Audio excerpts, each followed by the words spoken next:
Breaking news తెలంగాణలో 16 మంది కీలకమైనటువంటి మావోయిస్టులను అరెస్ట్ చేశారు పోలీసులు.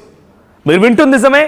16 మంది కీలకమైనటువంటి మావోయిస్ట్ నేతలు, కేంద్ర కమిటీ సభ్యులు, రాష్ట్ర కమిటీ సభ్యులు, ఓ కమాండర్ని అరెస్ట్ చేసినట్టు తెలుస్తోంది. కొమరం భీం ఆసిఫాబాద్ జిల్లాలో వీరందరిని అరెస్ట్ చేశారు. సో 16 మందిని కూడా ఇప్పుడు హైదరాబాద్ డీజీపీ కార్యాలయానికి తరలిస్తున్నట్టు తెలుస్తోంది. మావోయిస్టులంతా ఛత్తీస్గఢ్ వాసులేనట. మావోయిస్టులు ఇప్పుడు పట్టుబడ్డవారు, లేదంటే వారంతా కూడా అరెస్ట్ అయిన వారంతా కూడా ఛత్తీస్గఢ్ రాష్ట్రానికి సంబంధించిన వారే. సో దీంట్లో బర్సీ దేవా ఉన్నాడా? ఇప్పుడు ఈ క్వశ్చనే అందరిలో కూడా రేజ్ అవుతున్న క్వశ్చన్, అందరూ కూడా అనుమానంగా అడుగుతున్న ప్రశ్న ఇది. ఈ పట్టుబడ్డటువంటి 16 మంది మావోయిస్టుల్లో అంటే లొంగిపోవడమా అనేటువంటి ఆ చర్చతోనే వారంతా వస్తూ ఉండగా పోలీసు అరెస్ట్ చేశారట. కొమరం భీం ఆసిఫాబాద్ జిల్లా అడవుల్లో ఛత్తీస్గఢ్ వాసులు 16 మంది ఈరోజు అరెస్ట్ అయ్యారు. 16 మందిలో బర్సీ దేవా ఉన్నాడా అనేటువంటి చర్చ మొదలైంది. సిర్పూర్ యు మండలం బెద్దదోబలో మావోయిస్టుల కదలికలు ఉన్నాయనేటువంటి సమాచారంతో పోలీసులు కూంబింగ్ నిర్వహించారు. అయితే ఈ కూంబింగ్లో పోలీసులు 16 మంది మావోయిస్ట్ అదుపులోకి తీసుకున్నారు. దీంట్లో ఒక కేంద్ర కమిటీ సభ్యుడు, 2 రాష్ట్ర కమిటీ సభ్యులు, మరికొంతమంది డివిజన్ కమిటీలు, ఆ తర్వాత ఒక ఏరియా కమాండర్ కూడా ఉన్నాడట. ఆయుధాలతో సహా జనజీవన స్రవంతిలో కలవడానికి వీరంతా వచ్చారనే ప్రచారం జరుగుతోంది. హైదరాబాద్కి వీరందరినీ తరలిస్తూ ఉన్నారు. సో 16 మంది మావోయిస్టుని హైదరాబాద్ దిశగా తరలిస్తున్నట్టు తెలుస్తోంది. ఇక్కడ కనబడుతున్న ఫోటోలో కనిపించే వ్యక్తి బర్సీ దేవా. ఆయన ఛత్తీస్గఢ్ రాష్ట్రానికి సంబంధించిన పువ్వర్తి గ్రామమే, హిడ్మా స్వగ్రామమే ఈ బర్సీ దేవాది కూడా. హిడ్మా ఒక రకంగా బర్సీ దేవాకి గురువు. సో బర్సీ దేవా బంధువు కూడా. సో ఇటు హిడ్మా బర్సీ దేవా ఇద్దరు కూడా మామాళ్ళు అవుతారట. సో ఇప్పుడు బర్సీ దేవా ఈ 16 మందిలో ఉన్నాడా అనేటువంటి చర్చ జరుగుతోంది. ఇట్స్ బిగ్గెస్ట్ బ్రేకింగ్ న్యూస్గా చూడాలి. మావోయిస్టుల విషయంలో ఈ మధ్య కాలంలో వచ్చినటువంటి వార్తల్లో ఇది అతిపెద్ద వార్త. 16 మందిలో ఒక కేంద్ర కమిటీ సభ్యుడు తెలంగాణలో లొంగిపోవడం, ఓ కేంద్ర కమిటీ సభ్యుడు, ఆ తర్వాత రాష్ట్రానికి సంబంధించిన కమిటీలో 2 డివిజన్ కమిటీ సభ్యులు అండ్ ఒక ఏరియా కమాండర్ కూడా ఉన్నారంటే వీరంతా ఛత్తీస్గఢ్కి సంబంధించిన వాళ్ళే. సో రీసెంట్గా ఆర్టీవీ ఒక బిగ్గెస్ట్ బ్రేకింగ్ న్యూస్ని బ్లాస్ట్ చేసింది. చాలామంది బర్సీ దేవా, దేవ్జీ, బడే చొక్కరావు వీళ్ళంతా కూడా వివిధ ప్రాంతాల్లో సెగ్రిగేట్ అయి ఉన్నారనేటువంటి వార్తని చాలామంది అనుకున్నారు. కానీ ఛత్తీస్గఢ్ పోలీసులతో కమ్యూనికేట్ అయిన తర్వాత ఛత్తీస్గఢ్ రాష్ట్రానికి సంబంధించిన కొంతమంది పోలీసులు ఇచ్చినటువంటి ఇన్ఫర్మేషన్ ప్రకారంగా, ఇంటెలిజెన్స్ నిఘా వర్గాలు ఇచ్చిన ఇన్ఫర్మేషన్ ప్రకారంగా ఆ ఛత్తీస్గఢ్ బీజేపీ పాలిత ప్రాంతమే, ఆంధ్రప్రదేశ్ ఎన్డీఏ కూటమిలో భాగస్వామ్యంగా ఉన్నటువంటి ప్రాంతం, మహారాష్ట్ర కూడా ఆ ప్రాంతంలో భాగమే, ఇక బీహార్ కూడా బీజేపీ పాలిత ప్రాంతాల్లో ప్రాంతాలే. దీంతో అక్కడ ఉండడం సేఫ్ కాదని భావించిన మావోయిస్టులు కీలక నేతలు 3 కూడా తెలంగాణలోని ములుగు అడవుల్లో, అటు ఆదిలాబాద్ అడవుల్లో పర్యటిస్తున్నారనేటువంటి ఒక బిగ్గెస్ట్ వార్తని కూడా ఆర్టీవీ బ్లాస్ట్ చేసింది. ఇప్పుడు 16 మంది లొంగిపోయిన వారిలో వీరున్నారా? తెలంగాణ రాష్ట్రాన్ని సేఫ్గా భావించి తెలంగాణ రాష్ట్ర ప్రభుత్వం ఎదుట లొంగిపోవడానికి వారంతా ఆయుధాలతో సహా వచ్చి ఆ గ్రామంలో ఉన్నారా? వారంతట వారే పోలీసులకు సమాచారం అందించి అరెస్ట్ అయ్యారా అనేటువంటి చర్చ మొదలైంది. సో ప్రజెంట్ అరెస్ట్కి సంబంధించి మరిన్ని అప్డేట్స్ మా ప్రతినిధి రవినాయక్ సిద్ధంగా ఉన్నారు. రవినాయక్, సో 16 మంది ఛత్తీస్గఢ్కి సంబంధించినటువంటి మావోయిస్టులు కొమరం భీం ఆసిఫాబాద్ జిల్లా సిర్పూర్ యు మండలం బొద్దదోపపల్లిలో వీరంతా అరెస్ట్ అయ్యారు. సో అక్కడ ఉన్నట్టుగా పోలీసులకు ఎలా ఇన్ఫర్మేషన్ వచ్చింది? ఇది అరెస్ట్గా చూడాలా, లొంగుబాటుగా చూడాలా?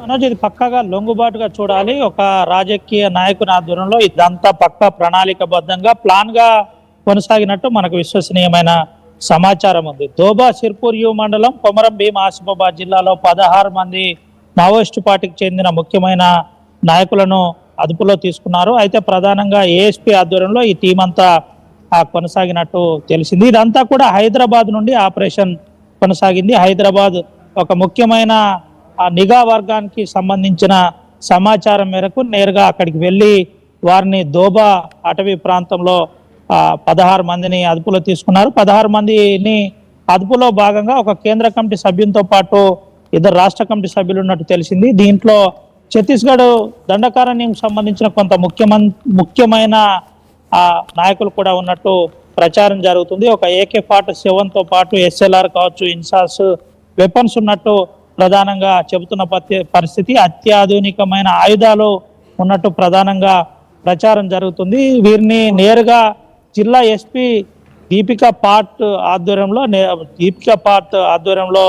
హైదరాబాద్ కు తరలించినట్టు తెలిసింది. ఏఎస్పీ చిత్తరంజన్ ఈ రవినాయక్, టీంను లీడ్ చేస్తున్నట్టు. తెలంగాణలో లొంగిపోవడం గల కారణం ఏంటి? నిజంగా వాళ్ళు లొంగిపోవడానికి వచ్చారనుకుంటే పోలీస్ అరెస్ట్ చేశారన్న వార్తలు వస్తున్నాయి. సరే, ఏదేమైనా వాళ్ళైతే పోలీస్ అదుపులో ఉన్నారు.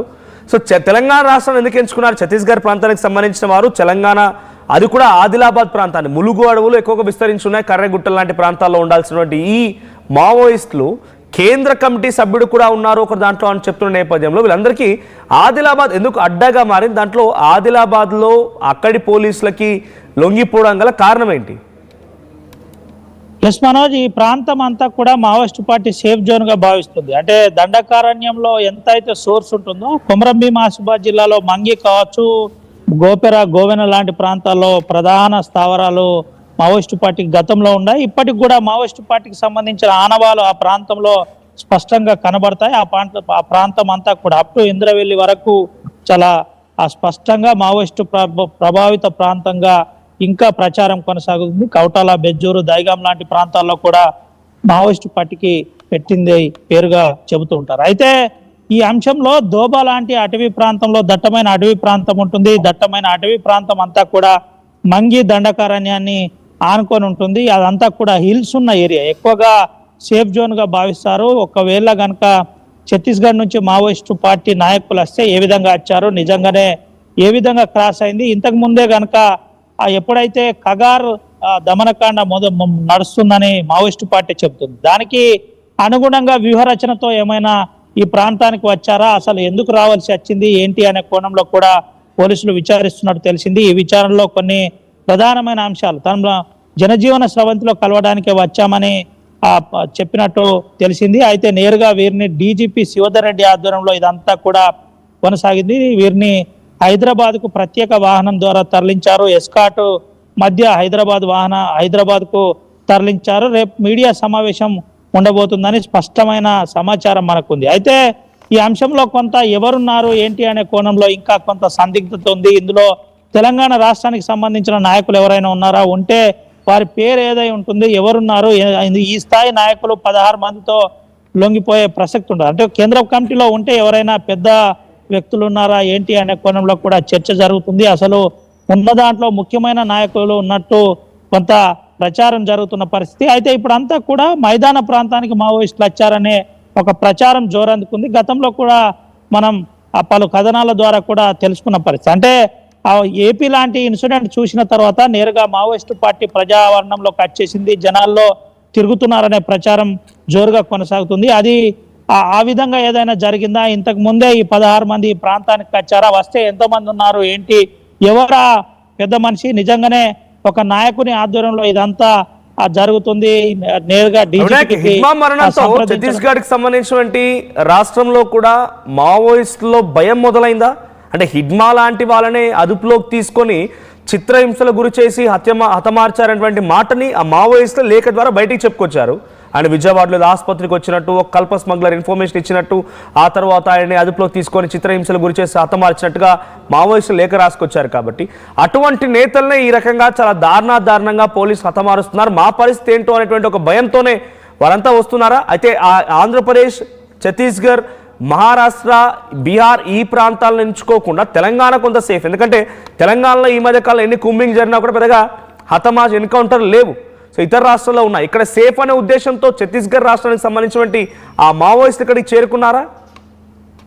ఎస్ మనం ఇప్పుడు అదే చెప్పబోతున్నాం. అయితే తెలంగాణ రాష్ట్రమే సేఫ్ గా వాళ్ళు భావిస్తున్నారు. దీంతో పాటు ఎవరైతే కేంద్ర ప్రభుత్వానికి అనుసంధానంగా ఉన్న రాష్ట్ర ప్రభుత్వాలు ఉన్నాయో ఆ రాష్ట్ర ప్రభుత్వాలను ఎవరిని నమ్మకుండా ముఖ్యంగా తెలంగాణ రాష్ట్రాన్ని వాళ్ళు నమ్ముతున్న పరిస్థితి కనబడింది. ఈ 16 మంది యథార్థం చూస్తుంటే అదే నిజంగా భావించవచ్చు. అయితే నేరుగా డీజీపీ వీరిని మానిటరింగ్ చేసి హైదరాబాద్కు తరలిస్తున్నారంటే మనం ఆలోచించవచ్చు పరిస్థితి ఏ స్థాయిలో మానిటరింగ్ జరుగుతుంది, ఏ స్థాయి నాయకులు సమాచారం ఇచ్చుంటారనే కోణంలో మనం ఆలోచించాలి. అయితే దీంట్లో ప్రజా సంఘాలతో పాటు ప్రజాప్రతినిధులు ఈ సరెండర్లో చాలా కీలకంగా ఉన్నారనే ప్రచారం కొనసాగుతున్న పరిస్థితి. ప్రజాప్రతినిధులు ఎవరన్నది మనం తర్వాత పక్కన పెడితే మొత్తానికి ఎక్కడ ఇన్సిడెంట్ జరగకుండా ప్రశాంతమైన వాతావరణంలో స్టేట్ ఉండాలి అని గతంలో కూడా ముఖ్యమంత్రి రేవంత్ రెడ్డి చెప్పారు. మేము మావోయిజాన్ని ఒక హింసగా చూడట్లేదు, అది ఒక వారి వారికి సంబంధించిన సిద్ధాంత పరంగా ఆలోచిస్తున్నామని చెబుతున్న పరిస్థితి కనబడుతుంది. వారు కూడా హింస చేయకుండా ప్రశాంతమైన వాతావరణాన్ని కోరుకోవాలి, దానికి తెలంగాణ రాష్ట్రం సహకరిస్తుందని చెప్పిన పరిస్థితి. మరో ప్రధాన అంశం మనం చెప్పుకోవాలి, మావోయిస్ట్ తరఫున 6 నెలలు సీజ్ ఫైర్ తెలంగాణలో ప్రకటించారు. ఇటు తెలంగాణ ప్రభుత్వం తరఫున కూడా ఎక్కడ ఎటువంటి అవాంఛనీయ సంఘటనలు జరగకుండా, గోలీ బయటికి రాకుండా, ఎన్కౌంటర్లు జరగకుండా ప్రస్తుతం పీస్ వాతావరణం కొనసాగుతుంది కాబట్టి వారికి సేఫ్ గా ఈ తెలంగాణ రాష్ట్రంగా భావించారు. అందుకనే 16 మంది లొంగిపోయినట్టు, 16 మందిని అదుపులో తీసుకున్నట్టు తెలిసింది. అది అరెస్టా అదుపాల అనేది పోలీసులు రేపు మీడియా సమావేశంలో తెలుపవలసి ఉంది. కానీ మనకున్న విశ్వసనీయమైన సమాచారం ప్రకారం పక్కాగా సమాచారం మేరకే వారిని అదుపులో తీసుకున్నారు. ఇక్కడ నుండి హైదరాబాద్ తరలించారు. హైదరాబాద్ తరలించిన అనంతరం అక్కడ విచారణ కొనసాగుతుంది. ఇదంతా కూడా ఇటు ఎన్ఐఏతో పాటు ఎస్ఐబి కావచ్చు, ఎస్ఐబితో పాటు ఇంటెలిజెన్స్ కూడా చాలా కీలకంగా ఈ వ్యవహారంలో వ్యవహరించిందని తెలిసింది. ఓవరాల్ గా తెలంగాణ రాష్ట్రంలో పంచాయతీ 3వ విడత ఎన్నికలు ఉన్నాయి. ఇదే తరుణంలో ఉమ్మడి ఆదిలాబాద్ జిల్లాలో మావోయిస్టుల అరెస్ట్ అనేది, మావోయిస్టుల జనజీవన స్రవంతిలో కలవడం అనేది ఇప్పుడు పెద్ద చర్చనీయాంశంగా మారింది. నిన్నటిదాకా మావోయిస్టులే తెలంగాణలో లేరు అని చెప్పుకున్న పరిస్థితిలో ఇప్పుడు ఒక్కసారిగా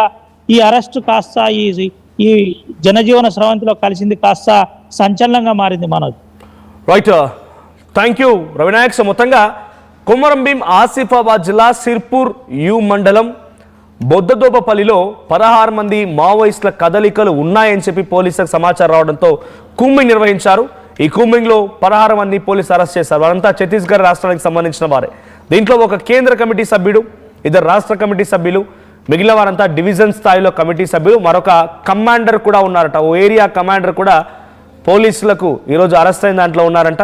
సో ప్రజెంట్ డైరెక్ట్గా ఛత్తీస్గఢ్ రాష్ట్రానికి సంబంధించినటువంటి ఈ కీలకమైన నేతలు మొత్తం కూడా తెలంగాణలో పోలీసు ఏట అరెస్ట్ అయ్యారంటే కనుక డెఫినెట్గా ఎదురుగా కూంబింగ్ జరుగుతున్నా, ఇంకేదైనా జరుగుతున్నా, ఎదురెదురుగా కాల్పులు జరుగుతూ ఉండేవి, ఏదైనా ఒక మరణాలు సంభవిస్తూ ఉండేవి, పెద్ద ఎత్తున ఒక అలజడి సృష్టించబడేది. కానీ ఇక డైరెక్ట్గా లొంగిపోయారనేటువంటి అరెస్ట్ అయ్యారనేటువంటి మాట చూస్తూ ఉంటే పోలీసులకు ముందస్తు ఇన్ఫర్మేషన్లో భాగంగానే వారంతా కూడా లొంగిపోయారనే సమాచారం తెలుస్తోంది.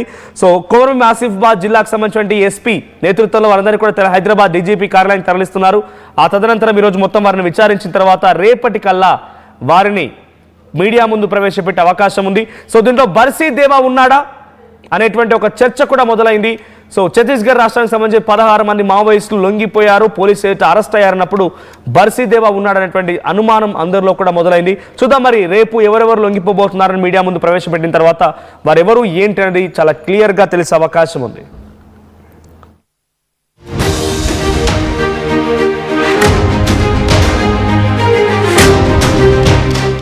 నగల సామ్రాజ్యం పెద్దది, మన వేడుకల్లో నగల పాత్ర పెద్దది.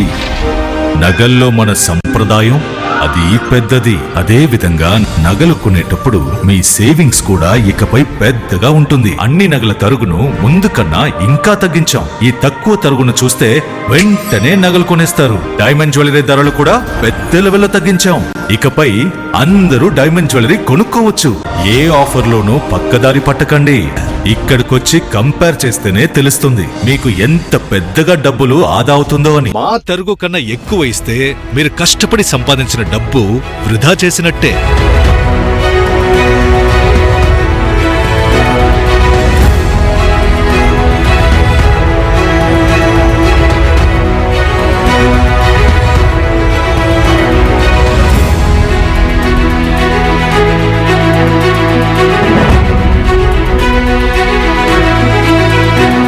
లలితాలో నగలు కొనండి, ఎక్కువ డబ్బులు ఆదా చేయండి. ఇప్పుడు షాద్ నగర్ వైపు ఉన్న స్వర్గసీమ వెంచర్ లో ప్లాట్ల పండగ వచ్చింది. నూతన వెంచర్ అమేయ రూపంలో అప్రూవ్డ్ ప్లాట్లు, రిసార్ట్ ఫెసిలిటీ, రీజనబుల్ ప్రైస్.